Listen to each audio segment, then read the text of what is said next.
Assalamu alaikum wa rahmatullahi wa barakatuh to some of you, and peace out to the rest of you. You already know who it is and who it ain't. It ain't your boy, and it is your man, the blackest hearted, blackest minded, blackest man on social media, signing black and shining again, asking you to hit the share button because the message is more important than the messenger. So let me get right to it. Dennis Spurling was right, and I was one of those men. I'm going somewhere with this, but before I do, I'm going to start out by saying, listen, shout out to him.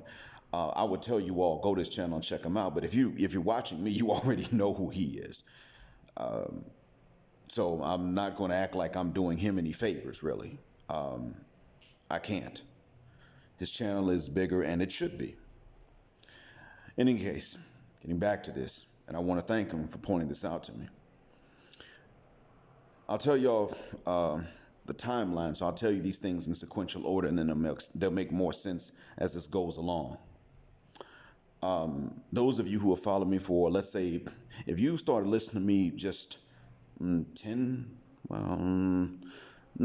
say a year and 11 months ago, a month short of 2 years ago, if you started listening to me, this channel, you know the story. You understand that what wound up happening in my case was I came up being treated differently by the same sisters, being treated differently than any other brothers were treated. In the course of this, I came to understand that I was being treated differently. I just didn't know why. And then later on, it got to be that it didn't matter.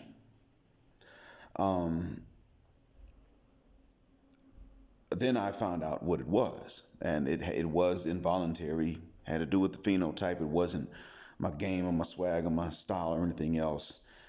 All it really was that anything that I didn't have just counted against me more because, again, of the phenotype.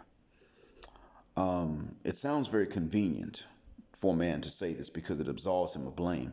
But hey, when you're absolved of blame, when you're exonerated, why would you not say, oh, okay, it wasn't me then? But as you all know, I was told twice in one summer about this.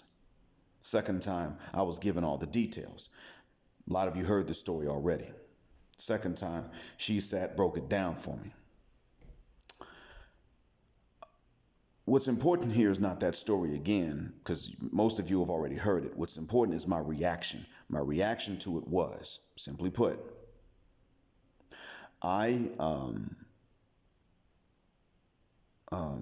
my reaction to it was I did not blame any of them. I did say, well, the assessment is not right.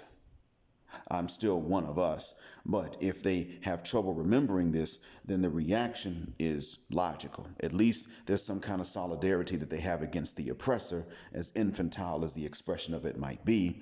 But they have that right. That was my mindset at the time.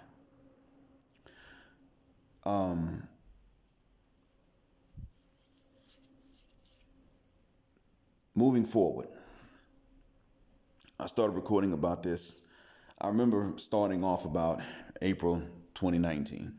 Started really record about this. But the first time I ever said anything was when my memory of 2001 was jarred back in 2017, August of 2017. However, I started recording more on this manosphere and this red pill awareness stuff 2019. By the time that the school year was ending, that's when I really remember getting into it. I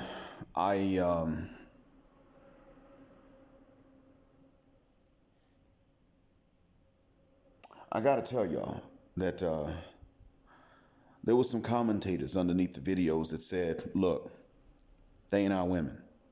They're a different group of people. That's how they see it. And they would say, listen, Black, the quicker you get to understanding this, then the less confused you'll be. And granted, I had to admit, I didn't know that this actually was the case. And I don't like to jump to conclusions. I do try to be fair to anyone. But I must say that around the end of last summer, maybe it was the fall for you guys. Here, summer's long and fall and winter are short. When, no, maybe it was October, so that would have been fall for you all. When Cube wrote up the contract with Black America, and the sisters on Fox Soul had that smoke for him, except for Lisa Ray, that was proof to me. I meant to record and say I was hesitant to jump to the conclusion, but this has been proven. Thank you to those who warned me about this and told me this. And then I forgot, I got distracted with some other stuff, largely the knee-jerk reaction of blind support for Trump from a lot of brothers in this corner. That kind of distracted me, but Mr. Spurling, you recorded and said, why is it so hard for a lot of brothers to realize that the sisters see themselves as a separate group of people? I'll tell you that, and I think I can answer that. The reason is, Mr. Spurling, because it was only a few years ago that most of us did not have the information that we have now. A few years ago, a lot of us thought that sisters were the most race loyal. They were the least likely of any women to date outside of their race, especially the opposite race. That they were at home waiting on another black man, and that the Mexican wasn't going to do it.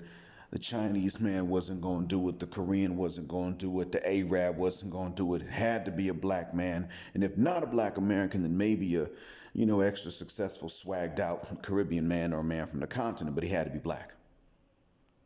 And it really did appear this way. I mean, remember, when I was a young man and a single man, it really looked that way even to me. That's exactly how it looked. I wasn't seeing sisters with white dudes. Maybe foreign sisters with white dudes, maybe. But in Atlanta, I wasn't seeing sisters with white cats back then. I didn't think it was going to happen.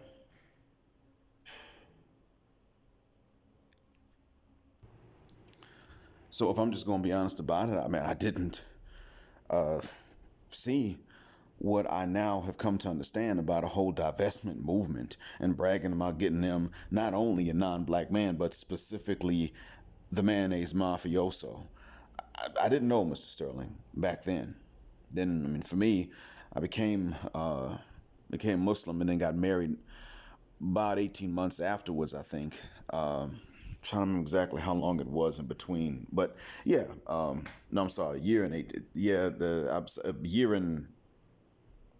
about 18 months afterwards. So for me, there was a time, a long period of time, I wasn't single. And I just didn't hear and see much about sisters and their non-black men. So there was a long time when I thought so. I thought that black women were the least likely to date out, and it's because they didn't want these other men. That's really what was going. That's all I had up in my head. I didn't have anything else, any other information in my head. Because see, remember, for a long time there wasn't really social media, and then when social media did come out, it took a long time for this vocabulary to develop and this discussion to develop. You could find information on just about everything else because it had already been written somewhere. It just needed to be digitized and put online. I learned about a lot of black history. I learned plenty of stuff just from websites. But this took a while for this to develop. And that's why it's still hard for a lot of brothers. The information is just still spreading. That's all. It's just not. It's like when some new discovery is made by archaeologists and it changes the paradigm of history that we know. It takes about 15 years for the textbooks to update. So 2007, I think, is when they found out that South America, not North, but South America, had first been settled by these African Australians. That was 50,000 years ago. They found the bones and did the DNA in 2007. And so now next year will be 2022. And so that should be when they update the textbooks. Ideally, I don't think they're going to sit up here and say that black folks were the first South Americans. I doubt it, but I'm just saying that according to that normal pattern, that's how long it would take. A lot of school kids aren't learning this yet. So it does take history books time to update from archaeologists' discoveries. It just takes this information a while to circulate. I was wrong because I got distracted when Cube was going through the proof right in front of me, and I recorded about something. I forgot to get online and record and say, listen, to those of you who told me this was the case, thank you for telling me. Now I see the proof, and I can wholeheartedly support your conclusion because I saw the proof. Same proof you probably saw this proof before, but now I'm seeing this proof. At this point, I got distracted. I forgot. It wasn't that I just kept on disbelieving. It was more like I forgot that I planned to record about that and say to those of you who told me in my comments section that this was the case. Now that I remember, figured I'd record this and upload it. Thank you all for letting me know, because it's plain as day. To me, it is.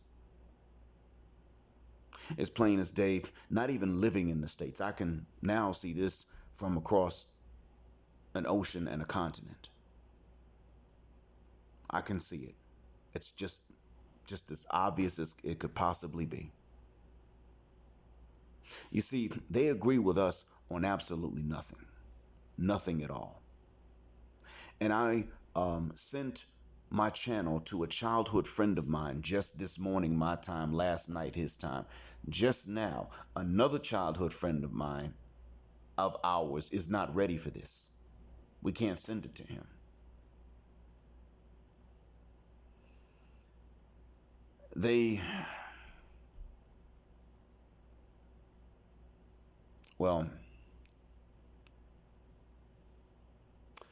Make a long story short, there are certain things that the man to whom I sent my channel's link does not know.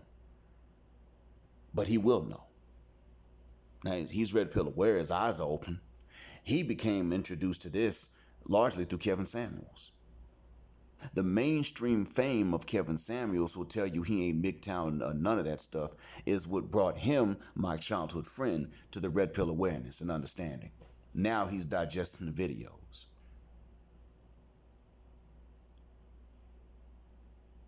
He told me, man, look, Black, I'm starting to see this now. That's when I sent him the channel. So in other words, he would know that he and I are on the same page, we're on the same wavelength.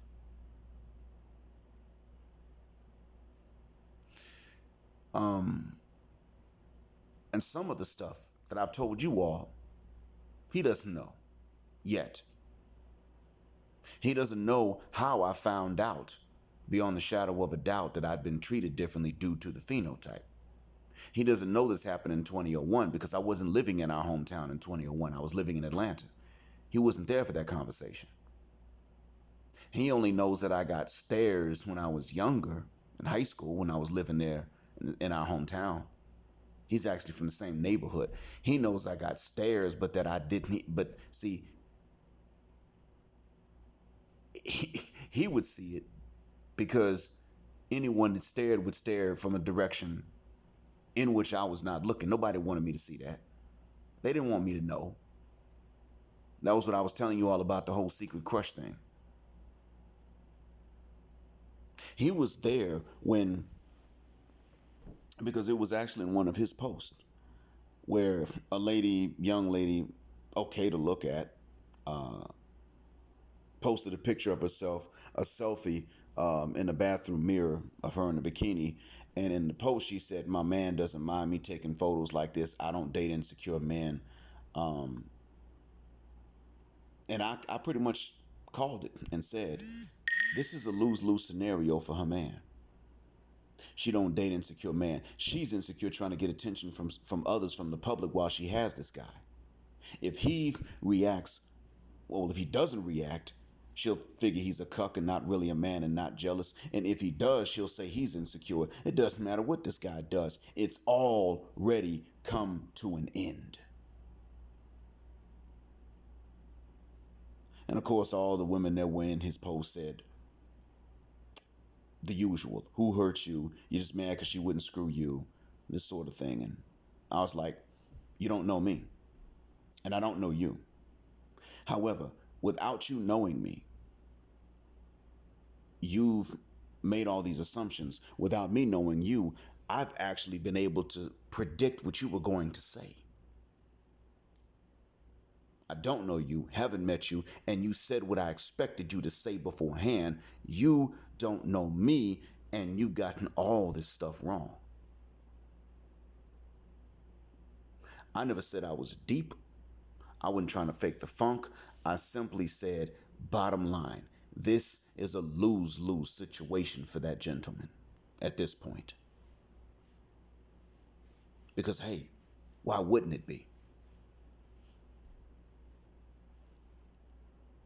See, that gentleman may not know what it is achieved, and others will sit up and discuss in the hair salon when they get really messy because ain't no men around.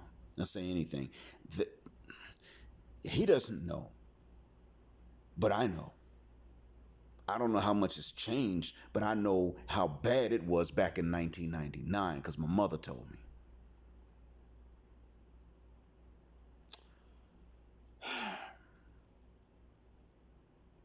Listening, though, one of the first things that came from some of these sisters' keyboards was, well, you're a misogynist. You see, all you got to do is be a black man that ain't going to take no crap off of them, even subconsciously. And in that case, you become a misogynist. That's a clear sign. They not only see you as a separate people, gentlemen, but they see you as an inferior people.